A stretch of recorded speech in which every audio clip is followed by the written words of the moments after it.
ഹരേ കൃഷ്ണ. കേൾക്കുന്നില്ലേ? കേൾക്കാം കേൾക്കാം.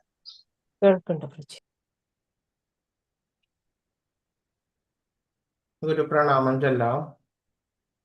ഓം അജ്ഞാനാതിമിരാന്ധസ്യ ജ്ഞാനാഞ്ജനശലാകയ ചക്ഷുരുന്മീലിതം യേന തസ്മൈ ശ്രീഗുരവേ നമഃ.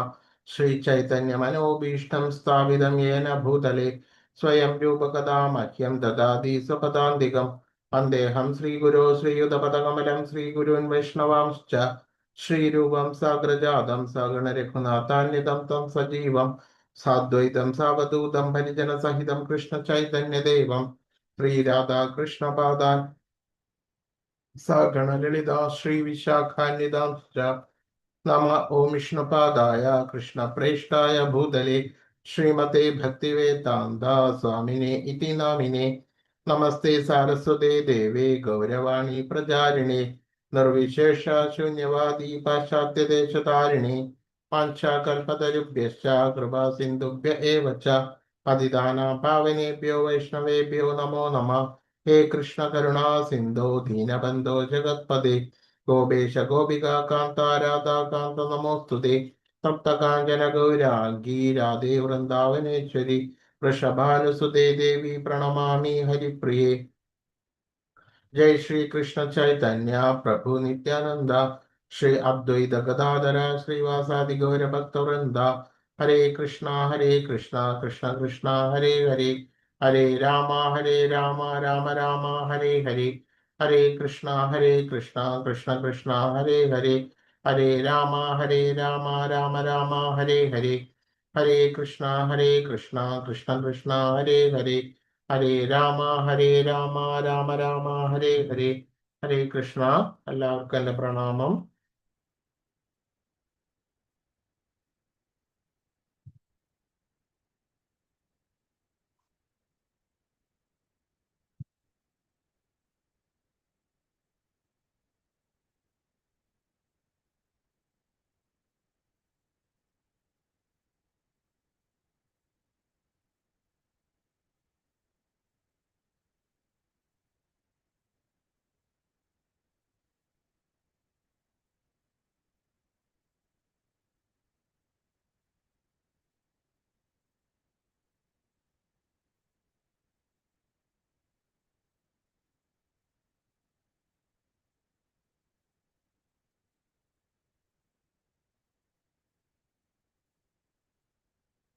ഹരേ കൃഷ്ണ. അപ്പോൾ ഈ പ്രാവശ്യം ചൈതന്യ മഹാപ്രഭുവിന്റെ ലീലകൾ തന്നെയാണ് പറയുന്നത്.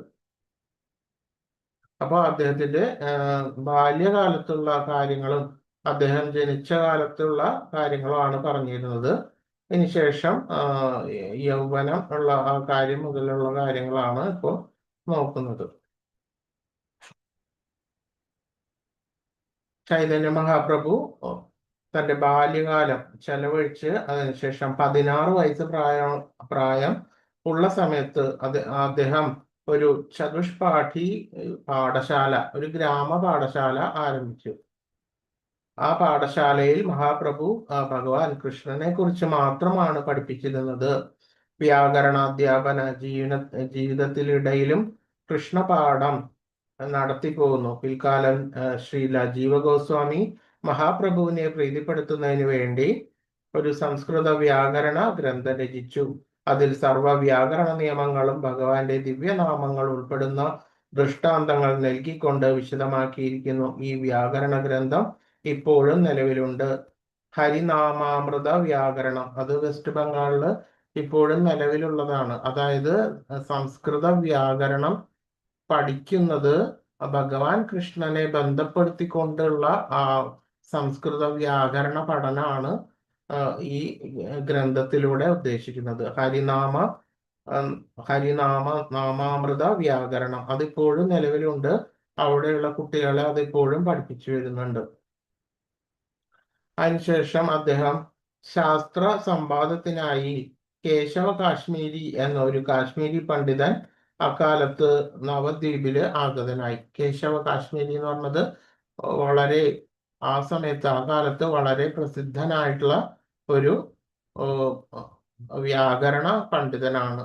അതുമാതിരി ഒരു സംസ്കൃത പണ്ഡിതനാണ് കേശവ കാശ്മീരി എന്ന് പറഞ്ഞത്. അദ്ദേഹം നവദ്വീപിലേക്ക് ആഗതനായി. കാശ്മീരി പണ്ഡിതൻ ശാസ്ത്രങ്ങളിൽ അത്യന്തികം പ്രാഗൽഭ്യമുള്ള വിദ്വാൻമാർ ആരെങ്കിലും ആ നവദ്വീപില് ആരെങ്കിലും അദ്ദേഹത്തിനേക്കാളും വളരെ പ്രാഗൽഭ്യമായിട്ടുള്ള ഒരാളെ കണ്ടെത്തുവാൻ വേണ്ടിയിട്ട് അദ്ദേഹം ഇങ്ങനെ അന്വേഷിച്ചു കൊണ്ടേയിരിക്കുകയായിരുന്നു. ആ സമയത്താണ് അദ്ദേഹം നവദ്വീപിലേക്ക് എത്തിയത്. അപ്പോൾ ആ നവദ്വീപിലേക്ക് എത്തിയപ്പോൾ അവിടെയുള്ള പണ്ഡിതന്മാരായിട്ടുള്ള വാഗ്വേദത്തില് ഏർപ്പെടുവാൻ വേണ്ടിയിട്ട് അദ്ദേഹം തുനിഞ്ഞു. പക്ഷേ ഇത്രയും വളരെയധികം ശാസ്ത്ര ഗ്രന്ഥങ്ങളിൽ അവഗാഹമുള്ള കേശവ കാശ്മീരിയായിട്ട് വാഗ്വേദത്തിൽ ഏർപ്പെടാൻ ആ നവദ്വീപിലെ പണ്ഡിതന്മാരാരും തയ്യാറായില്ല. അപ്പൊ അത്രയും വളരെയധികം ജ്ഞാനമുള്ള ഒരു പണ്ഡിതനായിരുന്നു കേശവ കാശ്മീരി. അപ്പോ അപ്പൊ ഈ നവദ്വീപിലുള്ള പണ്ഡിതരെല്ലാം എന്ത് ചെയ്യണം എന്നറിയാതെ ഇങ്ങനെ കൺഫ്യൂഷനായി അവസാനം അവരൊരു തീരുമാനം എടുത്തു. നമ്മുടെ ചൈതന്യ മഹാപ്രഭു നിമായിനെ പണ്ഡിതന്റെ അടുത്തേക്ക് അയക്കാം എന്നുള്ള ഒരു തീരുമാനമാണ് എടുത്തത്. ഹരേ കൃഷ്ണ, കേൾക്കുന്നുണ്ടോ എല്ലാവർക്കും? ഹരേ കൃഷ്ണ, കേൾക്കുന്നുണ്ട് പ്രജി, കേൾക്കുന്നുണ്ട്. അപ്പോ ഓക്കെ, അപ്പൊ ആ പണ്ഡിതന്റെ അടുത്തേക്ക് അയക്കാമെന്ന് ഈ സഭ വിളിച്ചു കൂട്ടിയിട്ട് അവർ തീരുമാനിച്ചിട്ട് ഈ ചൈതന്യ മഹാപ്രഭുവിനെയാണ് അതിലേക്ക് തിരഞ്ഞെടുത്തത്. ആര്? കേശവ കാശ്മീരിയായിട്ട് വാഗ്വേദത്തില് വാദപ്രതിവാദത്തിൽ ഏർപ്പെടുവാൻ വേണ്ടിയിട്ട്, കേശവ കാശ്മീരിയായിട്ട് പ്രതിവാദത്തിൽ ഏർപ്പെടാൻ വേണ്ടിയിട്ട് നിമായനെ തിരഞ്ഞെടുക്കുകയാണ് ചെയ്തത്. അപ്പൊ എന്താണ് അതിന്റെ ഒരു ഗുണം? ഏത് വേദേനയും ചിലപ്പോ ഈ ബാലൻ, അതായത് നിമായി തോൽക്കുകയാണെങ്കിൽ ഒരു ചെറിയൊരു ബാലനാണല്ലോ തോറ്റത്. അപ്പൊ അത്രയും കുഴപ്പം ഉണ്ടാവില്ല. പക്ഷെ ജയിക്കുകയാണെന്നുണ്ടെങ്കിൽ അതിന്റെ വിജയം വളരെയധികം ഇരട്ടിക്കും. ക്ഷയം വളരെ കൂടുതൽ വരുന്നത് കേശവ കാശ്മീരിക്കുമാണ്. മനസ്സിലായോ പറയുന്നത്? മനസ്സിലായി പ്രഭുജി. ചെറിയൊരു ബാലനോടായിരിക്കും ഈ കേശവ കാശ്മീരി തോൽക്കേണ്ടത്. അപ്പൊ അതുകൊണ്ട് തന്നെ മുതിർന്ന ആളുകളാരും പണ്ഡിതന്മാരാരും ഈ കേശവ കാശ്മീരിയായിട്ട് വാഗ്വേദത്തിന് ഏർപ്പെടാൻ തയ്യാറായില്ല. എന്താന്ന് വെച്ച് കഴിഞ്ഞാൽ എന്തായാലും തോൽക്കും എന്നുള്ളത് ഉറപ്പാണ്. എന്ന് പറഞ്ഞാൽ അത്രയും വളരെയധികം വലിയ പണ്ഡിതനാണ് ഈ കേശവ കാശ്മീരി. അങ്ങനെ അദ്ദേഹം ഭാരതം ഒട്ടുക്കും പ്രശസ്തനായിരുന്നു ആ സമയത്ത്. അപ്പൊ ആ സമയം ഗംഗാ തീരത്ത് അലസഗമനം നടത്തുകയായിരുന്നു നിമായി പണ്ഡിറ്റ് കേശവ കാശ്മീരിയെ കണ്ടുമുട്ടി. അപ്പൊ വാഗ്വേദത്തിനുള്ള ആ സമയത്ത് ഗംഗാ നദീ തീരത്ത് നടന്നുകൊണ്ടിരിക്കുന്ന സമയത്താണ് ഈ കേശവ കാശ്മീരിയെ കണ്ടുമുട്ടിയത്. ഗംഗയെ പ്രകീർത്തിച്ചുകൊണ്ട് ഒരു സംസ്കൃത ശ്ലോകം രചിക്കുവാൻ കാശ്മീരി പണ്ഡിതനോട് നിമായ ആവശ്യപ്പെടുകയാണ് ചെയ്തത്. അപ്പോ ഗംഗയെ കീർത്തിച്ചുകൊണ്ട് ശ്ലോകം രചിക്കാൻ പറഞ്ഞു. അപ്പോ നിമിഷങ്ങൾക്കുള്ളിൽ ഒരു ശ്ലോകത്തിനു പകരം ഈ കേശവ കാശ്മീരി 100 ശ്ലോകങ്ങൾ അപ്പൊ തന്നെ, അതായത് മുമ്പ് പഠിച്ചതൊന്നല്ല, ആ സമയത്ത് രചിച്ച 100 ശ്ലോകങ്ങൾ, ഗംഗയെ കുറിച്ച് ശ്ലോകങ്ങൾ ഉടനടി നിമായ പണ്ഡിറ്റിന്റെ മുൻപാകെ ചൊല്ലിക്കൊടുക്കുകയാണ് ഉണ്ടായത്. അപ്പോൾ നിമിഷങ്ങൾക്ക് ആ ശ്ലോകങ്ങൾ ഉരുവിട്ടിട്ട് നിമായി പണ്ഡിതൻ ഉടൻ തന്നെ തെറ്റൊന്നും കൂടാതെ എല്ലാ ശ്ലോകങ്ങളും അതേപടി ഹൃദിസ്ഥമാക്കി. അപ്പൊ ഈ ഉരുവിട്ട സമയം കൊണ്ട് തന്നെ ഈ 100 ശ്ലോകങ്ങളും എന്ത് ചെയ്തു? ഈ നിമായി ഉടൻ തന്നെ ബൈഹാർട്ടാക്കി. അറ്റ്ലീസ്റ്റ് ആ സമയത്താണ് ഈ 100 ശ്ലോകം ഉരുവിട്ടത് കേശവ കാശ്മീരി. അപ്പോൾ തന്നെ അത് ബൈഹാർട്ടാക്കി നിമായി. അങ്ങനെ അതിൽ 64ാമത്തെ ശ്ലോകം ഉദ്ധരിച്ചുകൊണ്ട് അതിലെ സാഹിത്യവും അലങ്കാര ശാസ്ത്രമായിട്ടുള്ള ഒരു കുറവ് ചൂണ്ടിക്കാട്ടി. അതായത് ഭവാനി ഭർത്തു എന്ന ഒരു പദപ്രയോഗം. ഭവാനി ഭർത്തു എന്ന എന്താ അതിന്റെ അർത്ഥം അറിയാമോ ആർക്കെങ്കിലും? ഭവാനി ഭർത്ത എന്ന് പറഞ്ഞ അറിയില്ല. ഭവാനി എന്ന് പറഞ്ഞ ആരാണ്? ഗംഗാനിയാണ്. ഭവാനി എന്ന് പറഞ്ഞാല് ദേവിയാണ്. അതായത് ഭവാനി ഭർത്തു എന്ന് ഉദ്ദേശിക്കുമ്പോ ആ ദേവിയുടെ ഭർത്താവ്, അതായത് പരമശിവനെ, ദേവിയുടെ ഭർത്ത എന്ന് ഉദ്ദേശിക്കുന്ന പരമശിവൻ, അതാണ് ഭവാനി ഭർത്തു. അപ്പൊ ഈ ഭവാനി ഭർത്തു എന്ന പദപ്രയോഗത്തെ ചോദ്യം ചെയ്യുകയും ഈ പദപ്രയോഗം അതിരേകമായി പോയി എന്ന് ചൂണ്ടിക്കാണിക്കുകയും ചെയ്തു. ഭവാനി എന്നാല് ശിവന്റെ പത്നി. ശിവന്റെ പത്നിയാണ് ഗംഗ. മനസ്സിലായില്ലേ? ശിവപത്നി എന്നാണ് അർത്ഥം. മറ്റാർക്കാണ് ദേവിയുടെ പതിയാകാനാവുക? അപ്പോ ഈ ശിവൻ ഈ ദേവിക്ക് വേറെ എടുത്തു പറയേണ്ട കാര്യമില്ല. മനസ്സിലായില്ലേ? ഭവാനി ഭർത്ത എന്ന് പറഞ്ഞാൽ അത് എടുത്തു പറയേണ്ട കാര്യമില്ല. ശിവ വേറെ ആർക്കും ദേവിയുടെ പതിയാകാൻ യോഗ്യത ഇല്ല. അതുകൊണ്ട് ഈ ഭവാനി ഭർത്തു എന്ന പദപ്രയോഗം തന്നെ എന്താ വളരെ കൂടുതലാണ്. അത്തരത്തിലുള്ള ഒരു പദപ്രയോഗം ചെയ്യേണ്ട ആവശ്യം ഇല്ല. ഭഗവതിക്ക് പതിയാകാൻ യോഗ്യൻ ഭഗവാൻ ശിവൻ തന്നെയാണ്. അപ്പോൾ ഈ ഒരു വൈലക്ഷണം ചൂണ്ടിക്കാണിച്ചപ്പോൾ കാശ്മീരി പണ്ഡിതൻ അത്ഭുത സ്തംഭനായി. മഹാപണ്ഡിതനായിട്ടുള്ള ഒരാളുടെ സാഹിത്യരചനയിൽ തെറ്റുകൾ കണ്ടെത്താൻ വെറും ഒരു വ്യാകരണ വിദ്യാർത്ഥിക്ക് സാധിച്ചത് പണ്ഡിതനെ വിസ്മിതനാക്കി.